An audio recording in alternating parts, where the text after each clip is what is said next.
I knew something was wrong the moment I found the letter taped to my front door on that humid Tuesday morning in Scottsdale, Arizona.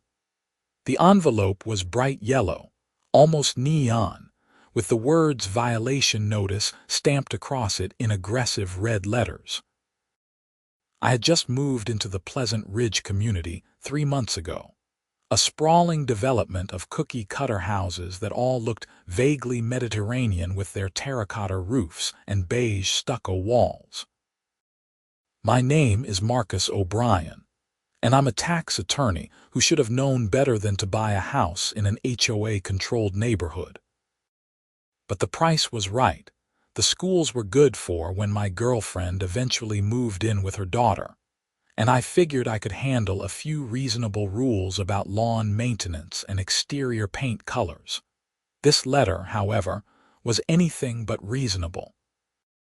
I ripped open the envelope while standing on my doorstep, still in my running clothes from my morning jog. The letter inside was typed on official-looking letterhead with Pleasant Ridge Homeowners Association emblazoned across the top, along with a stylized logo of a house sitting on a hill. The signature at the bottom belonged to someone named Patricia Henderson, HOA president. "Dear Mr. O'Brien," the letter began, "it has come to our attention that your property is in violation of the newly implemented Community Enhancement Program rules, effective immediately. The following violations have been observed. 1. Your front door color blue does not comply with the approved palette of earth tones. You have 14 days to repaint. 2. Your vehicle, a 2018 Honda Accord, is parked in your driveway overnight, which violates the new overnight parking prohibition. All vehicles must be garaged between 10 p.m. and 6 a.m. 3. Your lawn sprinkler system operates during non-approved hours. Watering is now restricted to Tuesdays and Fridays between 5 a.m. and 6 a.m. only. Failure to comply with these violations will result in fines of $100 per day per violation, beginning on the 15th day. Additionally, you are now subject to a mandatory special assessment of $5,000 for the Community Enhancement Program, payable within 30 days.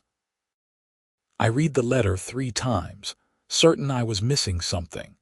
My front door had been blue when I bought the house.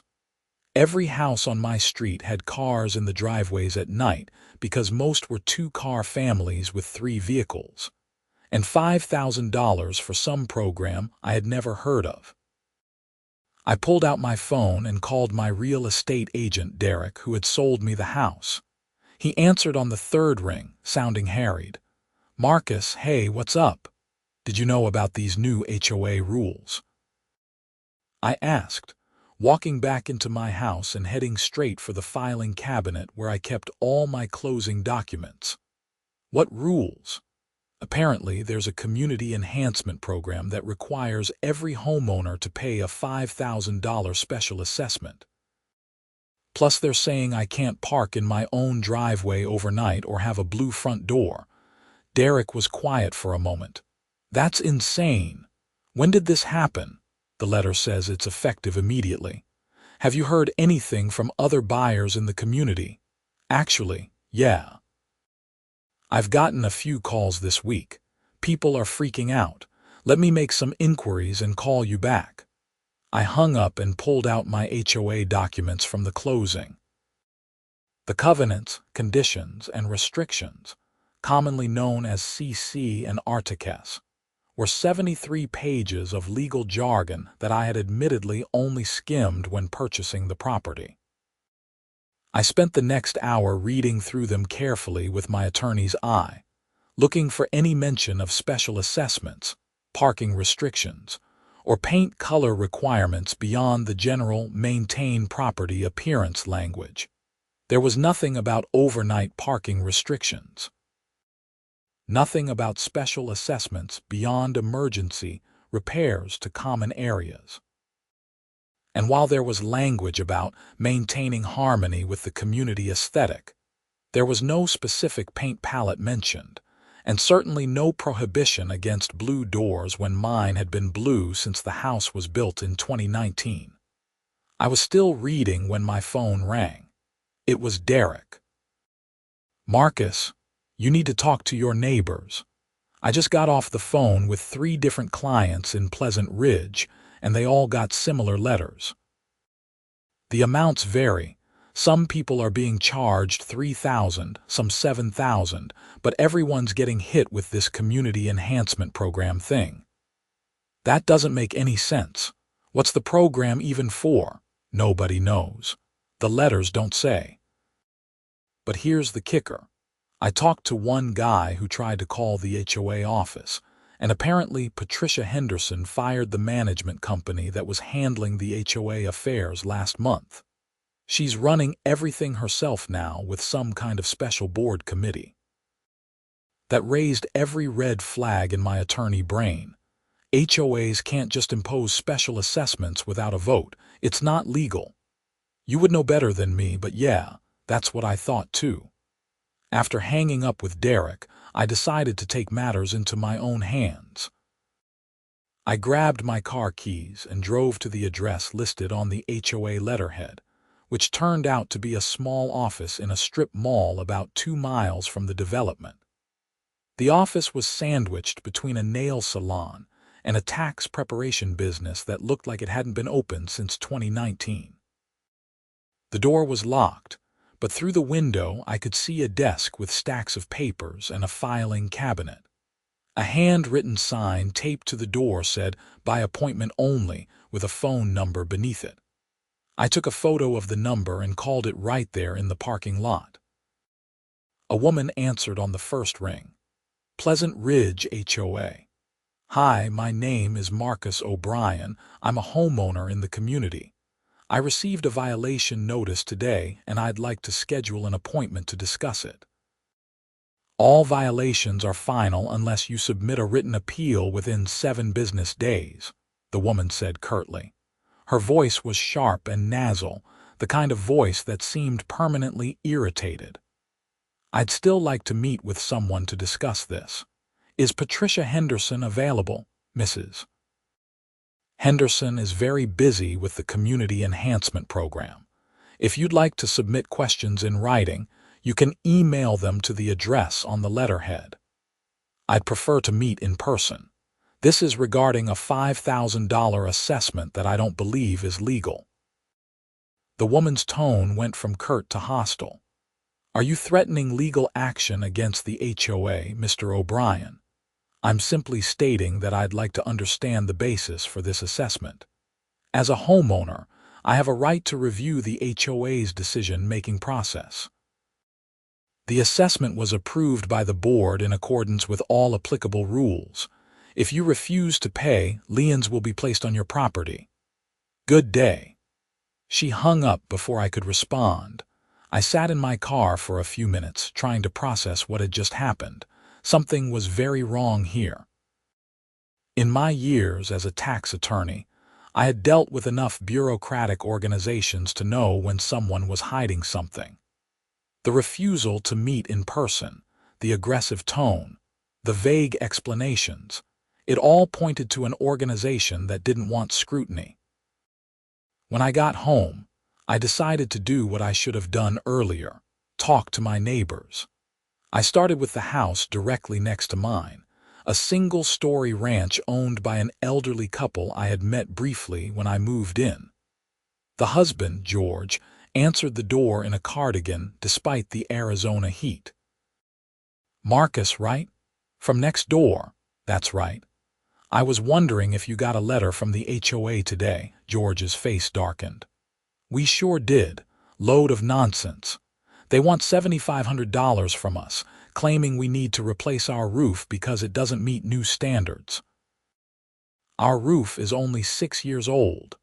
Did your letter mention someone named Patricia Henderson?" "Sure did. She's the HOA president. Took over about 4 months ago after the previous president resigned. Things have gone downhill fast since then." "What do you mean?" George invited me inside where his wife, Dorothy, was sitting at the kitchen table with her own yellow envelope open in front of her. She looked up as we entered, her eyes red like she had been crying. "Are you here about the HOA too?" she asked. "I am. I got a letter this morning about violations and a special assessment." Dorothy shook her head. "We're on a fixed income. We can't afford $7,500 for a roof that doesn't need replacing. But the letter says if we don't pay within 30 days, they'll put a lien on our house and we could lose it." I sat down at the table with them. "They can't do that, not without following proper procedures. HOAs have to vote on special assessments and homeowners have to be notified in advance." "This sounds like they're just making up rules." "What can we do?" George asked. "We called that number and the woman was incredibly rude, told us we had no choice but to pay." "Let me look into this. I'm an attorney and I know something about how these organizations are supposed to operate." "Can I make copies of your letter?" Dorothy handed me the letter immediately. "Please. We don't know what else to do." I spent the rest of that afternoon going door to door in my neighborhood. Out of the 20 houses on my street, I managed to talk to residents at 14 of them. Every single one had received a yellow envelope. The violations and fees varied wildly. Some people were being charged for lawn violations, others for exterior paint, several for parking issues, and a few for roof or fence repairs. But every single letter included a special assessment for the Community Enhancement Program, ranging from $3,000 to $10,000. Not one person could tell me what the Community Enhancement Program actually was. By evening, I had compiled a folder of photocopied letters and notes from my conversations. The total amount the HOA was trying to collect from just my street alone was over $75,000. If they were doing this across the entire development of 230 homes, they were potentially collecting millions. That's when my legal instincts really kicked in. This wasn't just an overzealous HOA board making bad decisions. This looked like fraud. I spent that night researching Arizona HOA law, which I had to admit wasn't my area of expertise. But the basics were clear. HOAs are governed by state statute and their own CC and Articles. Special assessments beyond a certain amount require a vote of the membership. Homeowners must receive proper notice of board meetings and have the right to attend. Rules changes must be properly noticed and voted on. And most importantly, HOA funds must be used for legitimate community purposes, not personal enrichment. The next morning, I called the Arizona Attorney General's office. After being transferred 3 times, I ended up speaking with a paralegal in their Consumer Protection Division. "I'd like to report what I believe is fraud being committed by a homeowners association in Scottsdale," I said. The paralegal, a young woman named Jennifer, sounded interested immediately. "What kind of fraud?" I explained the situation. The sudden rule changes, the special assessments without votes, the refusal to explain what the money was for, and the threats of liens and foreclosure. "How many homeowners are affected?" Jennifer asked. "Potentially all 230 homes in the development. Based on the letters I've seen, the HOA is trying to collect somewhere between $500,000 and $2 million. And you said the HOA president is running this herself." "That's what I've been told. She apparently fired the professional management company and took over operations." Jennifer was quiet for a moment, and I could hear typing. "Okay, I'm going to take down your information and pass this up to one of our investigators. This is exactly the kind of case we look into. Can you send me copies of the letters you've collected?" "Absolutely." "One more thing," Jennifer said. "Don't confront the HOA president directly. If this is fraud, we don't want to tip her off that we're investigating. Just act like a normal homeowner who's confused and trying to figure out what to do." After emailing all my documentation to Jennifer, I tried to go about my normal routine. I went to work at my law firm, where I specialized in complex tax litigation for corporate clients. My work was usually dry and technical, lots of IRS regulations and corporate structures. This HOA situation was messy and personal in a way my normal cases weren't. But I couldn't stop thinking about Dorothy's red eyes and the tremor in her voice when she talked about losing her house. 3 days later, I got a call from an investigator with the Attorney General's office named Robert Chen. He had a calm, methodical voice that immediately put me at ease.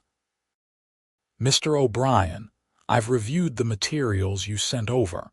I have to say, this is one of the more blatant cases I've seen. We're going to open a formal investigation." "What does that mean exactly?" "It means we'll be issuing subpoenas for the HOA's financial records, board meeting minutes, and communications. We'll also be interviewing board members and the president. But here's where I need your help. We need more documentation from inside the HOA. Do you know anyone who might have access to historical records from before Patricia Henderson took over?" I thought about it. "The previous management company might have copies of everything. Do you know which company it was?" "According to the state registry, Pleasant Ridge was managed by Sunset Property Management until about 5 months ago. I'll reach out to them. In the meantime, if you hear anything from other homeowners, please pass it along." Over the next 2 weeks, the situation in Pleasant Ridge deteriorated rapidly. More letters went out, these ones threatening immediate legal action against homeowners who hadn't responded to the first notice. Several of my neighbors received demands for payment with interest and late fees added on. One couple on the next street overcame home to find their locks changed and a notice that their house was being seized for non-payment of HOA fees. That particular incident caused an uproar because it was blatantly illegal. You can't just lock someone out of their home without due process. The couple called the police, who forced the HOA to restore access, but the damage was done. People were scared. I organized a meeting at a local community center, inviting everyone from Pleasant Ridge who wanted to discuss the HOA situation. I expected maybe 20 or 30 people. Over 100 showed up. The crowd was angry and frightened in equal measure. People shouted over each other trying to tell their stories. One man had been fined $500 because his garage door was white instead of beige, even though it had been white for 12 years. A single mother was being charged $8,000 to replace perfectly functional mailbox. An elderly veteran had been cited for having an American flag that was allegedly too large, despite the federal law protecting the right to display flags. I stood at the front of the room and raised my hands for quiet. "I know everyone's frustrated. I am too. But I need you to listen for a minute. I've reported this to the Attorney General's office and they are investigating, but we need to be smart about this. Don't pay these assessments yet. Don't sign anything the HOA sends you, and document everything. What if they put liens on our houses?" Someone shouted from the back. "They can try, but those liens won't hold up if they're based on fraudulent charges. I'm an attorney and I'm telling you, what the HOA is doing is not legal." "So what do we do?" Another voice called out.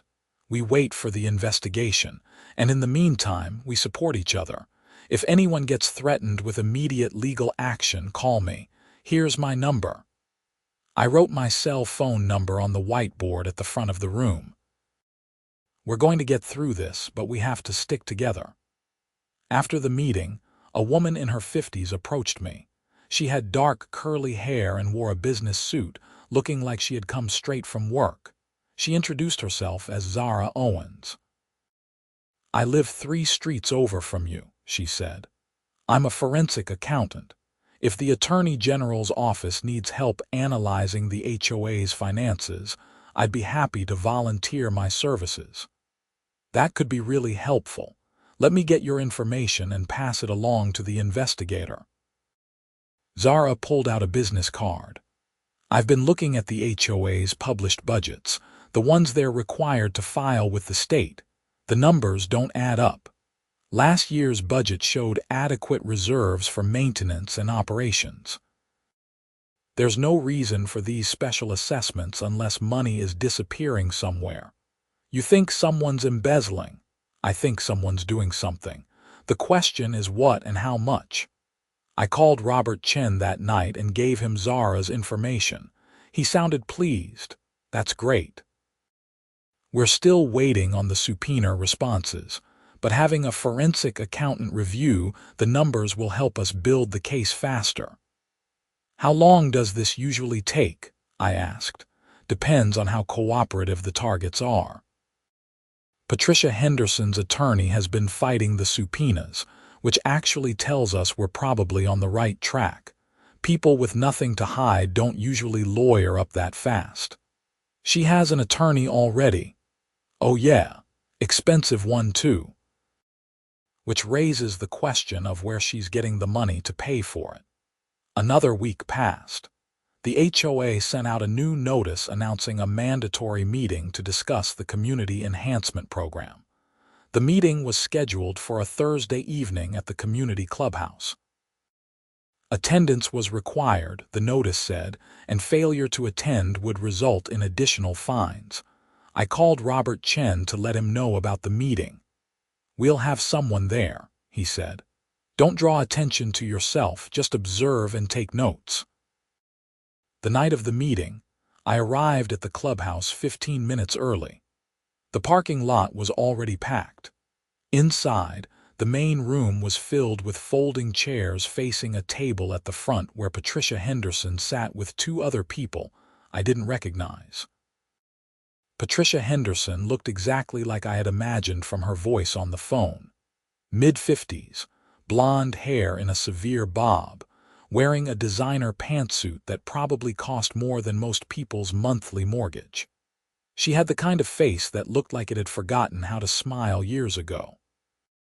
Next to her sat a thin man in glasses who was introduced as Craig Wilson, the HOA treasurer, and a younger woman named Barbara Mills, the secretary.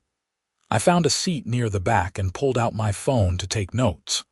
Around me, neighbors murmured angrily to each other. The energy in the room was hostile. At exactly 7 o'clock, Patricia stood up and tapped a microphone that was sitting on the table. The screech of feedback silenced the crowd. Good evening, everyone. Thank you for coming to this mandatory homeowners meeting. I'm Patricia Henderson, your HOA president, and we're here tonight to discuss the Community Enhancement Program and answer your questions. What is the program? Someone shouted immediately. Patricia's expression didn't change. The Community Enhancement Program is a comprehensive initiative to upgrade our community's infrastructure and aesthetic appeal. This includes new landscaping, security improvements, and various repairs and upgrades that have been neglected for years. Why wasn't there a vote? Another voice called out. The board has the authority under the CC and Articles to implement necessary improvements without a general vote as long as the purpose is maintaining and enhancing property values. I knew that was a lie. I had read the CC and Articles cover to cover. Special assessments over $500 required a majority vote of homeowners. An older man stood up near the front. I want to see the budget. I want to see exactly where this money is going. Financial records are available for review by appointment, Patricia said smoothly. Then I want to make an appointment right now, the man said. You can call the office tomorrow. I've been calling for 2 weeks. Nobody answers and nobody calls back. Patricia's expression finally changed, her mouth tightening into a thin line.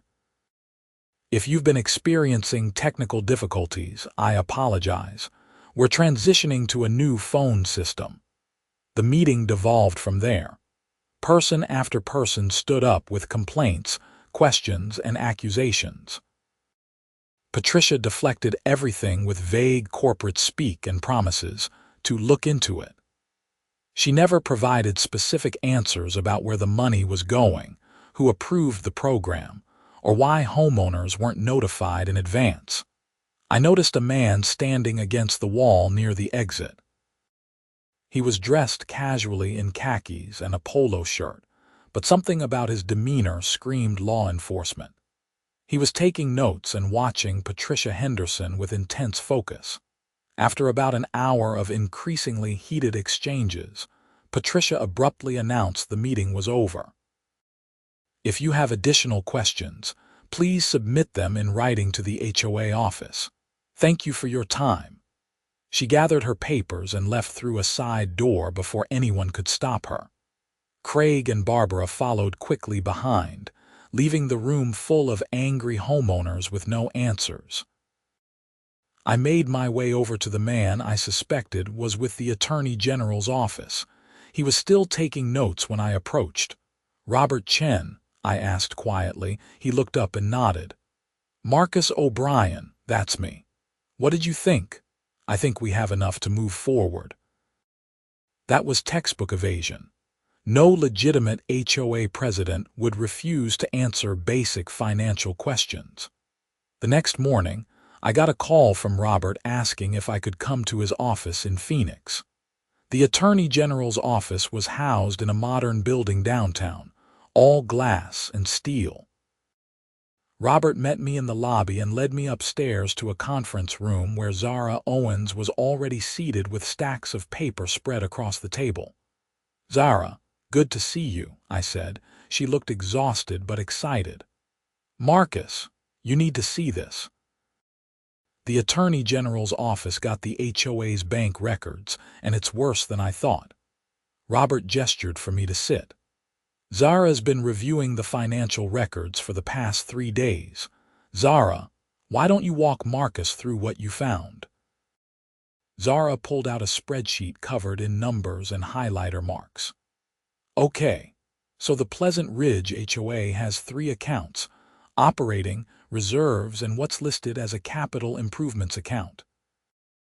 The operating account is for day-to-day expenses like landscaping, utilities for common areas, that sort of thing. The reserves are supposed to be for emergencies and long-term maintenance. The capital improvements account is where things get interesting." She pointed to a column of numbers.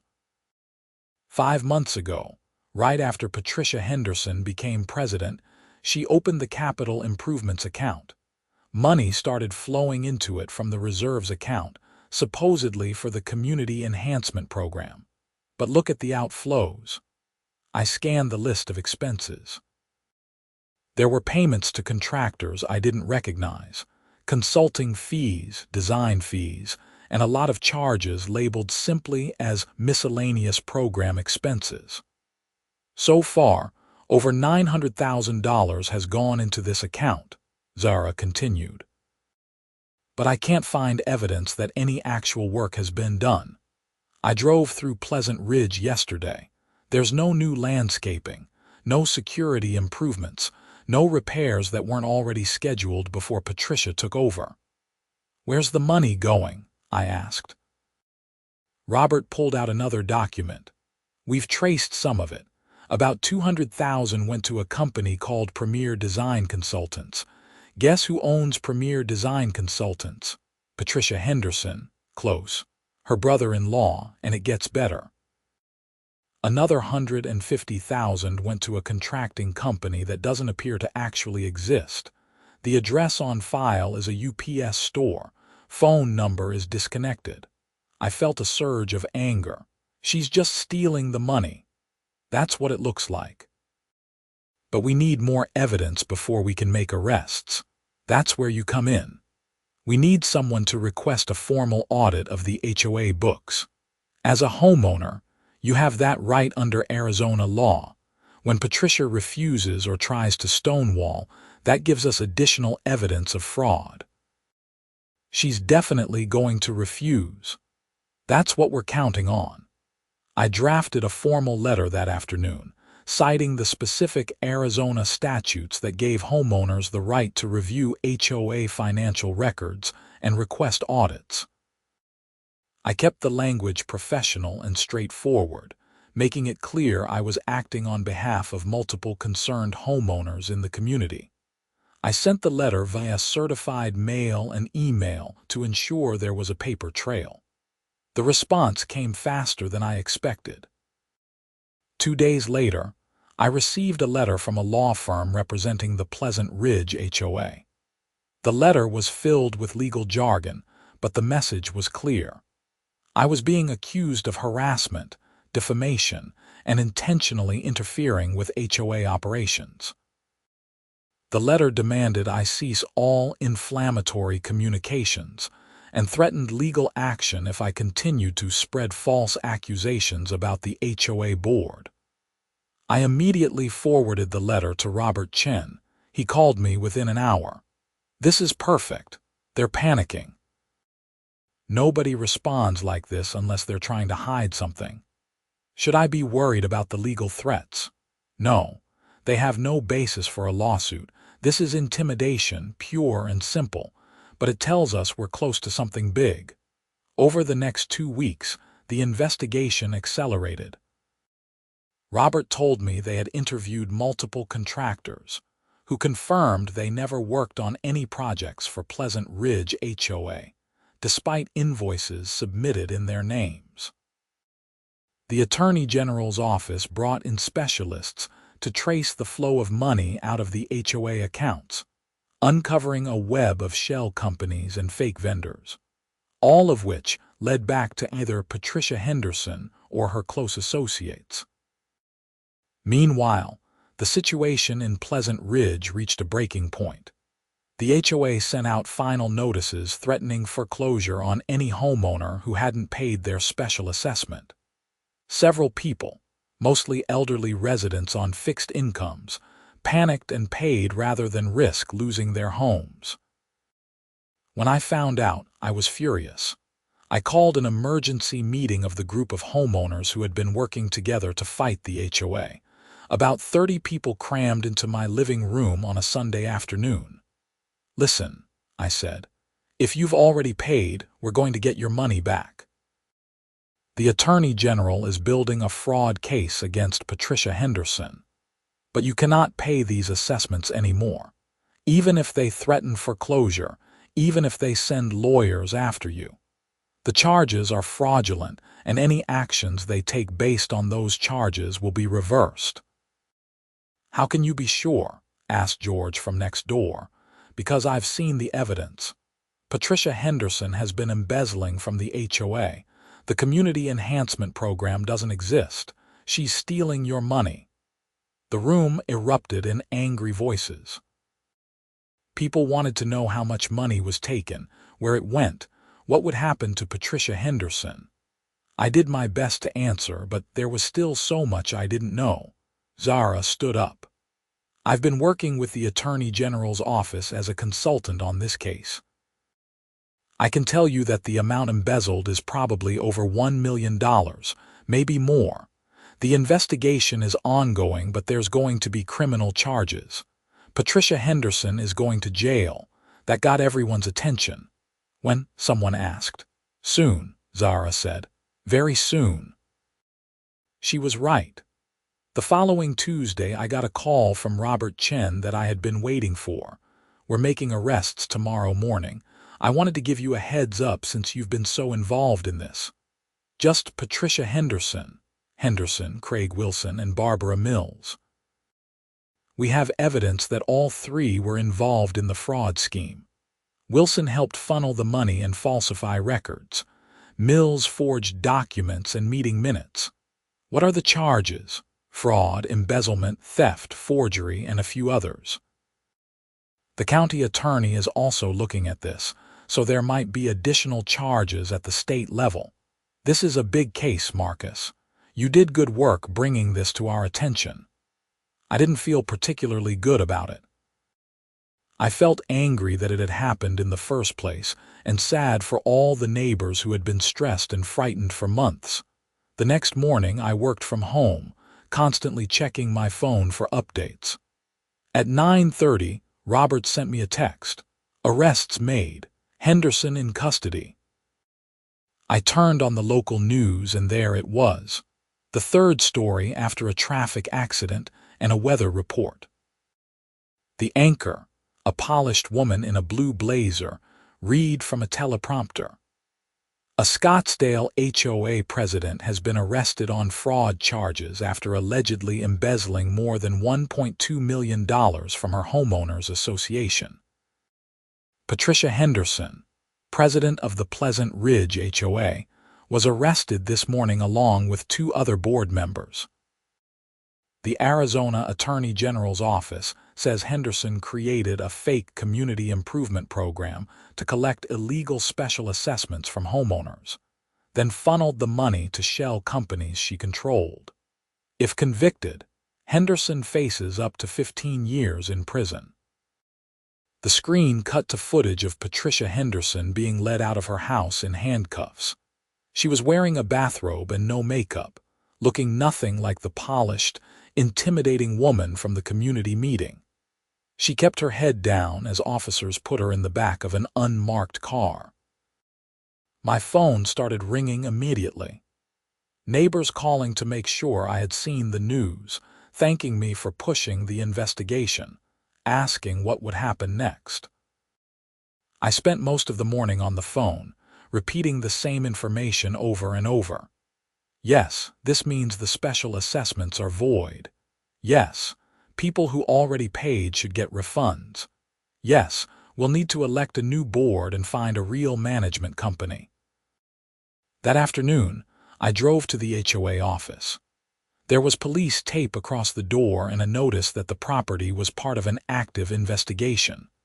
Through the window, I could see that the office had been cleared out, all the files and computers removed as evidence. My phone rang again. This time, it was a reporter from the Arizona Republic wanting to interview me about the case. I agreed, figuring the more publicity this got, the better. Other HOAs needed to see what could happen when boards went rogue. The interview was published the next day, along with a longer investigation piece about HOA fraud in Arizona. The article quoted Robert Chen extensively. This case represents one of the most brazen HOA fraud schemes we've seen. Miss Henderson exploited her position of trust to steal from the very people she was supposed to serve. She preyed on homeowners' fears of losing their property to extract illegal payments. Thanks to diligent homeowners who reported suspicious activity, we were able to stop this before even more money was stolen. The article also quoted me.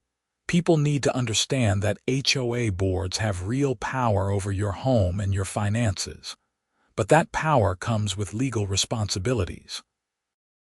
Boards can't just make up rules or impose fees without following proper procedures. If something seems wrong, don't be afraid to ask questions and demand answers. And if you don't get those answers, report it to the authorities. Over the next few weeks, the full scope of Patricia Henderson's fraud scheme came to light. The Attorney General's office released a detailed report showing how she had systematically looted the HOA's accounts over a 5-month period. She started small, paying inflated invoices to companies owned by relatives. When nobody questioned it, she got bolder, creating entirely fake companies and submitting invoices for work that was never done. The Community Enhancement Program was the final piece of her scheme. By convincing the board to send out notices demanding immediate payment of special assessments, she hoped to collect enough money to cover her tracks and disappear. The plan might have worked if she had kept the amount small and the demands reasonable. But greed got the better of her. She got too aggressive, too obvious, and it triggered the investigation that brought everything down. Craig Wilson and Barbara Mills both took plea deals, agreeing to testify against Henderson in exchange for reduced charges. Wilson admitted he knew the invoices were fake, but went along with it because Henderson promised him a cut of the money. Mills claimed she was intimidated by Henderson and feared losing her position on the board, but prosecutors found evidence she had received over $50,000 in cash payments. Patricia Henderson's trial was scheduled for 6 months later. In the meantime, the Attorney General's office worked to recover the stolen money. They seized Henderson's assets, including her house, her luxury car, and multiple bank accounts. They also went after the relatives who had received money through fake companies. In total, they recovered about $800,000 of the $1.2 million that had been stolen. The Pleasant Ridge community had to rebuild. We held an emergency election for a new HOA board. I didn't want to serve. I had had enough of HOA drama to last a lifetime, but I agreed to help draft new bylaws and oversight procedures to prevent something like this from happening again. Zara Owens was elected as the new president. She ran on a platform of transparency and accountability, promising monthly financial reports and open board meetings. George and Dorothy's neighbor, a retired CPA, became the new treasurer. We hired a reputable management company with strong references and a track record of ethical conduct. The special assessments were officially voided, and homeowners who had already paid received refunds as the stolen money was recovered. The bogus violation notices were rescinded. People repainted their doors whatever color they wanted, parked in their driveways, and watered their lawns on whatever schedule worked for them, within reason. But the damage Patricia Henderson had done went beyond the financial. People felt violated. The place they lived, the community they had invested in, had been turned into a source of stress and fear. Trust had been broken, not just in the HOA board, but in the whole concept of community governance. I saw it in the way people talked at neighborhood gatherings, the cynical jokes about HOA letters, the nervous tension whenever anyone received mail from the management company. Even though we had new leadership and new procedures, the scars remained. Patricia Henderson's trial began in March, nearly 7 months after her arrest. I attended every day of testimony, sitting in the back of the courtroom and watching the proceedings. The prosecution laid out a methodical case, document by document, showing exactly how Henderson had stolen the money. They brought in forensic accountants who walked the jury through spreadsheets and bank records. They called homeowners who testified about the fear and stress of receiving the violation notices and special assessment demands. They presented testimony from contractors whose company names had been used on fake invoices. And they played the recording of the community meeting where Henderson had refused to answer basic questions about the finances. Henderson's defense attorney tried to argue that she had made mistakes, but hadn't intended to commit fraud. She claimed the community enhancement program was real, that she had lined up contractors and planned improvements, but hadn't gotten around to implementing them before the investigation shut everything down. She claimed the money in her personal accounts was from other sources, that it was all a misunderstanding, but the evidence was overwhelming. Email records showed her discussing the scheme with her brother-in-law. Text messages revealed her coaching Barbara Mills on how to forge meeting minutes. Bank records traced every dollar from the HOA accounts to her shell companies, and then to her personal use, luxury vacations, designer clothes, a boat she kept at Lake Pleasant. The jury deliberated for less than 4 hours before returning a guilty verdict on all counts: fraud, embezzlement, theft, forgery, and racketeering. The racketeering charge was the big one, a sign that prosecutors viewed this as an organized criminal enterprise rather than just mismanagement. Sentencing came 2 months later. I was there for that too, along with about 20 other Pleasant Ridge residents who wanted to see justice done. The judge, a stern woman in her 60s named Margaret Keller, listened to impact statements from several homeowners before pronouncing sentence. Dorothy from next door spoke, her voice shaking. "My husband and I worked our whole lives to own our home free and clear. We thought we were safe, that we could retire in peace. Then this woman sent us a letter demanding $7,500 we didn't have. I cried myself to sleep for weeks, terrified we would lose our house. The stress affected my husband's health. He ended up in the hospital with chest pains, all because of her greed." George spoke too. "Patricia Henderson betrayed the trust of an entire community. She didn't just steal money. She stole our peace of mind. She made us afraid in our own homes. That's not just fraud. That's a kind of terrorism." When it was the defense's turn, Henderson's attorney tried to paint her as someone who had made mistakes under financial pressure, someone who deserved leniency. Henderson herself stood and read a prepared statement, claiming she was sorry, that she never meant to hurt anyone, that she had gotten in over her head. I watched her face as she spoke and saw no genuine remorse, only self-pity and anger that she had been caught. Judge Keller was clearly unimpressed. When it came time to pronounce sentence, her voice was sharp and clear. "Miss Henderson, you held a position of trust within your community. Homeowners relied on you to manage their collective resources responsibly and in accordance with the law. Instead, you chose to abuse that trust in the most egregious way possible. You created fake programs, imposed illegal fees, and terrorized your neighbors with threats of foreclosure, all to enrich yourself. You showed no mercy to elderly residents on fixed incomes or families struggling to make ends meet. The emotional and financial damage you caused is incalculable." The judge paused, looking directly at Henderson. "The court sees no mitigating factors here. Your actions were calculated, sustained over months, and showed a pattern of escalating criminality. You attempted to cover your tracks and intimidate those who questioned you. Even now, I see no genuine remorse, only regret that you were caught." Judge Keller sentenced Patricia Henderson to 12 years in state prison, the maximum allowed under the sentencing guidelines. Craig Wilson and Barbara Mills, who had cooperated with the investigation, received shorter sentences. Wilson got 3 years, Mills got 18 months plus probation.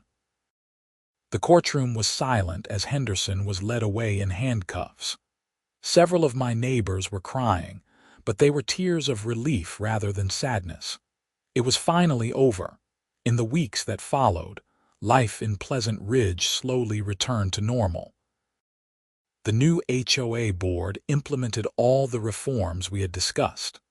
Monthly financial statements posted online, quarterly town halls where homeowners could ask questions, a requirement that all major expenditures be approved by vote, and term limits for board members to prevent anyone from accumulating too much power. The recovered funds were used to actually improve the community in ways that mattered, repairing roads, upgrading the pool facilities, improving drainage in areas prone to flooding. Every expenditure was documented and justified. Transparency became the watchword.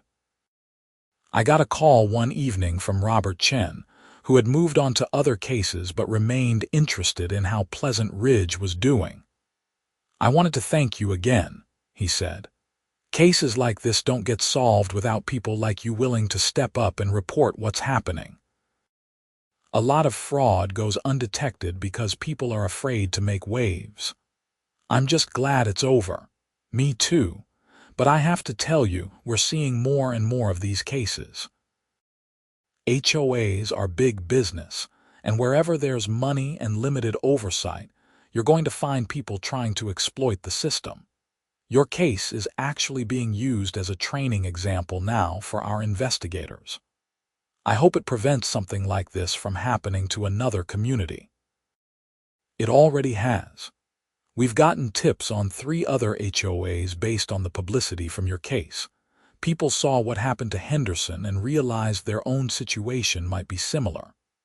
After we hung up, I sat on my back patio watching the sunset paint the Arizona sky in shades of orange and purple. My front door was still blue, exactly the shade I liked. My car was parked in the driveway where it would stay all night. My lawn was green and healthy, watered on whatever schedule I deemed appropriate. These seemed like small things, but they represented something important: the right to enjoy my own property without unreasonable interference, the right to demand accountability from those who govern the shared spaces of my community, and the right to speak up when something was wrong. Patricia Henderson had tried to take those rights away through intimidation and fraud. She had counted on people being too scared or too busy to question her authority. She had believed she could hide behind official-looking letterhead and legal-sounding language while she looted the community treasury. She had been wrong. The next weekend, Zara organized a community barbecue at the clubhouse, the same clubhouse where Patricia Henderson had held her disastrous mandatory meeting. This time, the atmosphere was completely different. People laughed and talked, kids played in the pool, and the smell of grilled hamburgers filled the air. George and Dorothy came over to where I was standing with a plate of food. "We never properly thanked you," Dorothy said. "If you hadn't taken this seriously, if you hadn't contacted the Attorney General, we might have lost our home." "You would have done the same thing," I said. George shook his head. "I don't know if I would have. I'm old, I'm tired, I probably would have just paid the money and tried to forget about it. You fought back. That took courage. It took being angry enough not to let someone push me around. Well, we're grateful either way." As the sun set and the party wound down, I thought about the past year. I had moved to Pleasant Ridge looking for a simple, quiet place to live. Instead, I had gotten drawn into a fight against fraud and corruption that had consumed months of my life and exposed me to the worst kinds of human greed. But I had also seen the best of people. Neighbors coming together to support each other, Zara volunteering her professional expertise, George and Dorothy finding the courage to speak up despite their fear, and dozens of others who refused to be bullied into silence. The criminal case might be over, but the work of rebuilding trust and community would continue for years. Patricia Henderson had left scars that wouldn't heal quickly. But we were healing, slowly but surely, one honest board meeting and transparent financial statement at a time. I drove home that evening feeling something I hadn't felt in months: actual contentment with where I lived. Pleasant Ridge was finally becoming the community it was supposed to be, a place where people could live their lives without fear of arbitrary rules or corrupt leadership. My girlfriend called as I was pulling into my driveway. She had been following the whole saga from her place across town, where she lived with her daughter while we figured out our next steps. "So it's really over?" she asked. "It's really over. Henderson got 12 years. The money's being recovered. The new board is doing great. Does this mean you still want to live there?" I looked at my house, at the neighborhood around me, at the mountains visible in the distance. "Yeah," I said. "I think I do. We made it ours again. We took it back from someone who tried to ruin it. Good. Because I've been thinking about that ring you showed me last month." I smiled. Yeah, and I've been thinking that blue front door of yours would look really nice with some flowers planted around it, maybe some roses." "I think that would be perfect." We talked for a while longer, making plans for the future, plans that involved her and her daughter moving in, plans that involved turning this house in this community into an actual home. Plans that were possible now because we lived in a place governed by rules that made sense, enforced by people with integrity. A few months later, I got a letter in the mail. For a split second, my heart jumped, that old anxiety returning before I realized this was a normal white envelope with a stamp, nothing like those neon yellow violation notices. Inside was a thank you card from the new HOA board. It contained a simple message. Thank you for your service to the Pleasant Ridge community. Your courage in standing up against fraud protected all of us and made our neighborhood stronger. We are committed to ensuring nothing like this ever happens again. It was signed by Zara and the entire board. I put the card on my refrigerator, where I would see it every day, a reminder that speaking up mattered, that ordinary people could fight back against corruption and win, and that communities were only as strong as the people willing to defend them. Patricia Henderson had learned a hard lesson.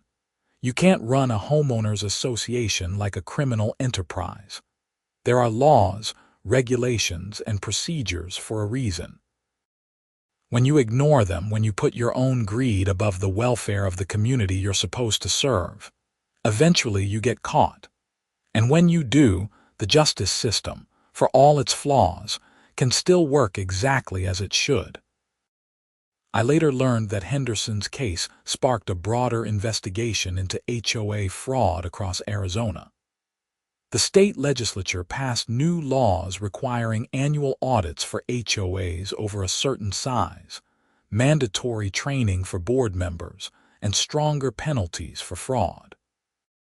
The Attorney General's office created a special task force dedicated to investigating HOA complaints. Our case became a landmark, cited in legal briefs and HOA management seminars, as an example of what can go wrong when boards operate without oversight. It also became an example of what homeowners can do when they refuse to accept abuse. Sometimes I wonder what would have happened if I had just paid that first $5,000 assessment. If I had looked at that yellow envelope, gotten angry for a few minutes, and then written a check just to avoid the hassle. How long would Patricia Henderson have continued her scheme? How much more money would she have stolen? How many more families would have suffered? But I didn't pay. I asked questions. I demanded answers.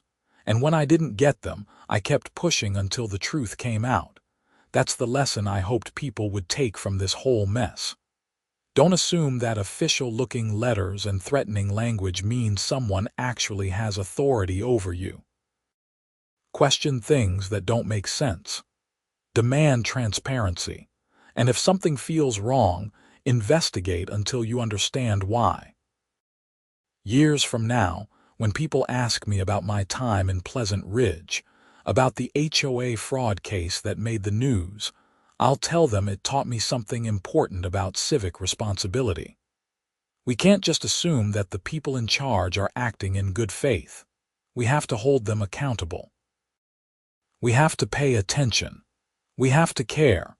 Because our homes, our communities, and our rights are too important to leave in the hands of people who see them as opportunities for personal enrichment.